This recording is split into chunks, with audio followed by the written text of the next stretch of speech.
തിരിക്കയായി സന്ധ്യ വഴിക്കിടക്ക വിരിച്ചു ഞാൻ കേറിയ തോണിതാനും സ്ഫുരിക്കുമോളങ്ങൾ മുറിച്ചുകൊണ്ട് സരിത്തിലൂടെ കവനം തുടങ്ങി.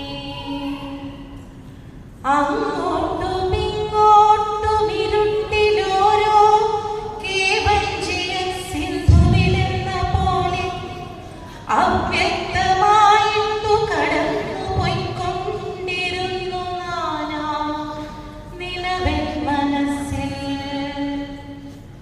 നിറഞ്ഞിടട്ടെ തരണി പ്രജത്താൽ നിശൂന്യമാകട്ടെ നിജപ്രദേശം.